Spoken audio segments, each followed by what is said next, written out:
Student, now again we are solving exercise 5.1 and last questions we are doing, but these are not so important question as question number 26 to 30 all are very important. You have to do practice of all those questions, okay, to find out the value of k if it is continuous.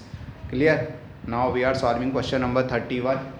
Fx equals to cos x square. You have to show that fx equals to cos x square is a continuous function.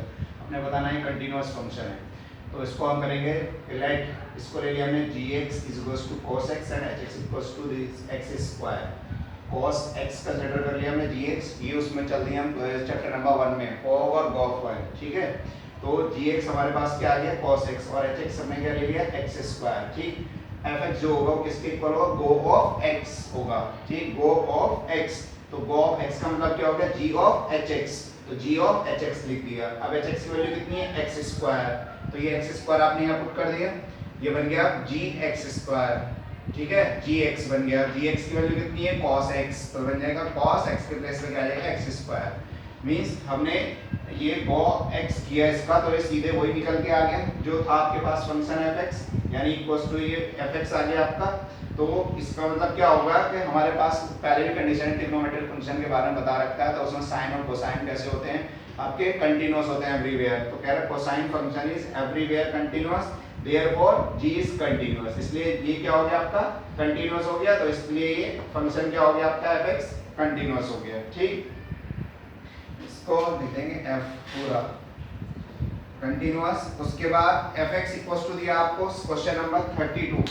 Question number 32 में दिया है show that fx equals to mod cos x is continuous function. तो इसको भी इसी से करेंगे हम गॉफ वाले मेथड से, गॉफ वाले मेथड कि fx equals to mod cos x है. तो हमने पहले लेट करना है यहाँ पे कि gx जो होगा वो मोड में है आपका ये, ठीक है. तो gx हो गया मोड x एंड hx हो गया आपका cos x, तो hx equals to cos x लिया हमने. फिर निकालना हमने fx क्या है go of x यानी g of hx.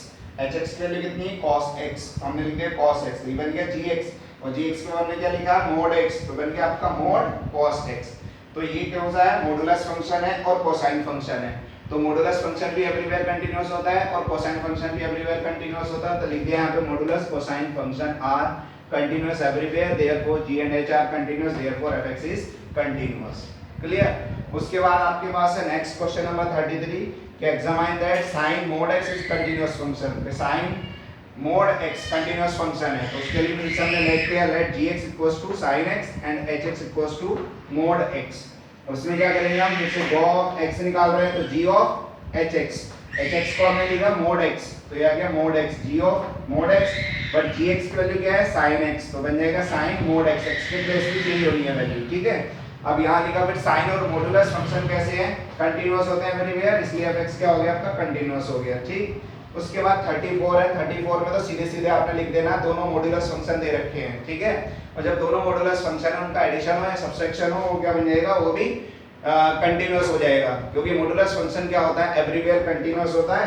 तो हमने यहाँ इसको gx लेट कर लिया, इसको hx लेट कर लिया, तो हमने जब fx निकाला तो gx माइनस hx आ रहा है, ठीक. तो ये भी कैसा होगा मॉडुलस फंक्शन में की फॉर्म में आ रहा है. तो हमने क्या लिख दिया इसको कि क्या कहते हैं gx भी मॉडुलस फंक्शन है और hx भी मॉडुलस फंक्शन है, ठीक. और मॉडुलस फंक्शन क्या होता है एवरीवेयर कंटीन्यूअस होता है. मैंने आपको स्टार्टिंग में बताया था इसके कंटिन्यूटी के, जब मैं चैप्टर स्टार्ट कर रहा था कुछ फंक्शंस दिए थे मैंने कि constant function everywhere continuous, polynomial function everywhere continuous, modulus function everywhere continuous. इस तरीके से ट्रिग्नोमेट्रिक फंक्शन जो होते हैं वो अपने डोमेन पर होते हैं, ठीक है. ऐसे लोगरिथम फंक्शन 0 to इनफाइनाइट ये केस बनाए थे, उसमें दिखाया था. तो आपको उसके अकॉर्डिंग आपने ये सॉल्व करना है, ठीक है स्टूडेंट. आपकी एक्सरसाइज ये फिनिश हुई. Next topic we will start differentiability next video. Okay student.